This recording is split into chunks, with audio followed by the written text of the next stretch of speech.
The first inspiration for me always comes from the writing, and also from the initial conversations you have with the director.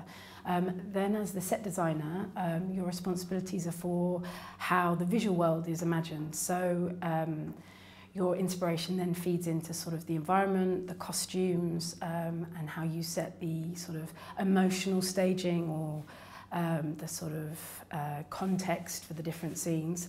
So inspiration for those visual environments comes from a huge range of other art forms. I'd say I'm very inspired by architecture, and that has sort of led into looking a lot at sculpture and going to galleries and looking at the way that different artists portray different sort of concepts with space and light and time. So you have a huge range of inspirations at your fingertips as a theatre designer. Every process when designing a play is really unique because every play has completely different themes. So the first thing I think about is what the arching theme of the piece of work is. What are the key points of the story that I have to convey as an artist and that the audience has to understand through the set and the costume. So my process is sort of refining those ideas, which means sometimes looking at specific periods, sometimes looking at different cultures, and visually sort of the identities of other societies. And those are the sort of the larger kind of framing elements when you're visually designing a play. Then you get to really sort of plough and excavate into other themes that run through text. And that could be more abstract, such as emotions, or power struggles, or politics even. And then I'd start to investigate what's the visual worlds that surround those key themes. So it starts as a sort of arching sort of visual world, and then how we convey other specific visual meanings for each particular scene or each particular kind of, I don't know, sort of bend in a narrative or thing that the director's trying to convey. All of those stages go hand in hand with a conversation with the other creatives as well.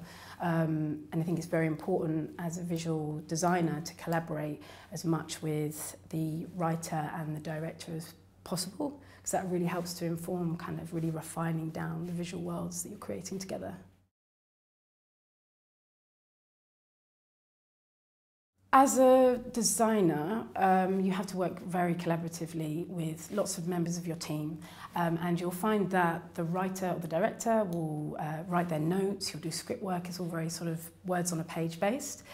The way that designers work with images. So I think it's really important initially to spend time with your director drawing with them, just trying to really kind of broadly mask out ideas by scribbling on the paper or collecting images. Lots of designers create mood boards, which is a form of kind of collaging and pulling together every influence. So it might be fashion pictures from a magazine or articles you've read online, printing those out or creating online kind of pin boards.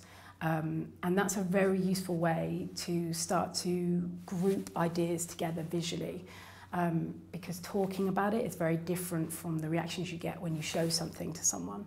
So a designer's job is to kind of straddle the world of the text and take it into a physical world that the audience are going to see. So as soon as you can start having conversations with pictures involved, that's the first real stage of designing.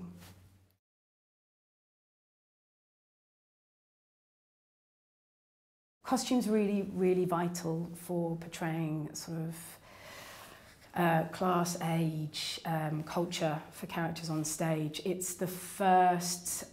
Often it's the first piece of information you're given about a character before they've even said a word. The costumes for Cuttin It are primarily a camouflage. You see both girls present in a very sort of formal, straight, kind of run-of-the-mill schoolgirl kind of way. You're supposed to think, oh, I know these people, I've seen them in the street, I've passed them on my way to work. But when I say camouflage, it's because later on you realise that actually that's like far from the point. So we're playing a bit of a sort of trick with the costumes. So the way we've defined the costumes are that we've kept Muna, I think, in a very much kind of teenage, urban kind of, she's got fashion sort of sense, but she's also sort of like trying to personalise her own school uniform. So you think that she is, from this, a confident, strong young woman who's not going to be sort of told what to do. And that's what you're supposed to think. With Ikra, we give her a slightly more broken down costume. And that in theatre means that we make it look like it hasn't just come from a shop. We make it look as if the character's been wearing it and possibly hasn't replaced it for the last 3 terms or has got it second hand. So from those bits of costume information, the audience naturally assumes, oh, potentially she hasn't got as much money, or she comes from a background, maybe she's not being looked after as well. So they're all little clues to help the audience understand sort of how the character works, what their backstory is, like what their family might be like outside of the sort of staging. Ikra has a background which is obviously from a Muslim family. So we looked very much into modesty clothing, and specifically within the culture, sort of the idea that you would be clothed sort of long sleeve clothing, and as much of your sort of legs and sort of flesh should be covered. And that's how we've sort of allowed her culture and those questions of that identity to be seen on stage.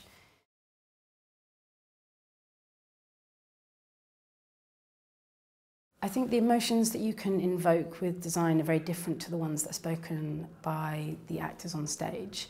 When you're listening to the script, you empathise with the story they're telling you. Whereas when you see something on stage, I think it affects an audience in a much more visceral and sort of internal way. It's not a cognitive reaction, it's a sort of physical, bodily, embodied emotional response to what you're seeing, which is a very different way of communicating. The design for Cuttin It, I think, is supposed to reveal itself as the play reveals itself. You're supposed to realise that actually there's something not quite right here. I saw something, I thought it was a school fence, but actually the fact that it's ripped and there are spikes and someone could get really hurt, that sense of vulnerability and potentially a child being injured is definitely a meaning that's conveyed through the visuals.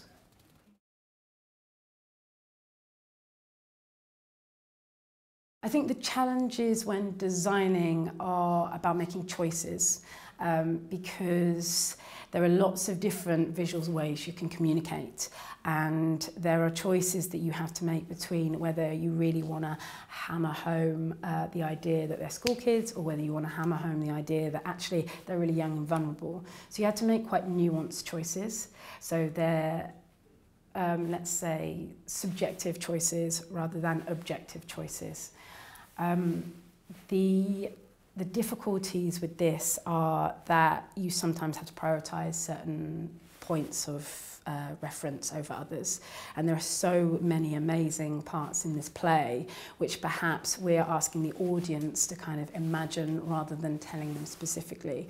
So for me, the challenges were really stripping back, taking out the need for kitchen cupboards, school tables, like kitchens, buses, bells. There are so many things that the script says, but actually when you come down to the core of what you need, it's much more about what the script creates rather than what the script demands.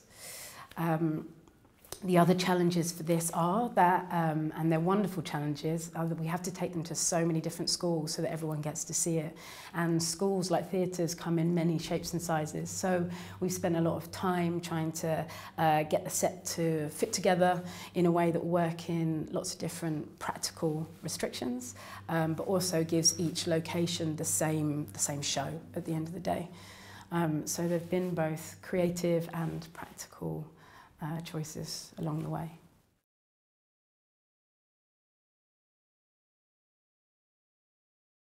The advice I'd give to young people who want to go into design is go and look at it. There is no way you can read about theatre design or see photos online. You've got to see it working. Everything I've explained is about how visuals work within a narrative. It's not an Instagram picture, it's not a website picture, it's how it works over duration of time with actors walking in it and speaking the words. So every opportunity, go and see a show, every opportunity, write down your ideas and draw. The most important thing is to be able to communicate visually, and the first step of that in every job is to draw with the director. So it's about opening your sketchbook and making some images.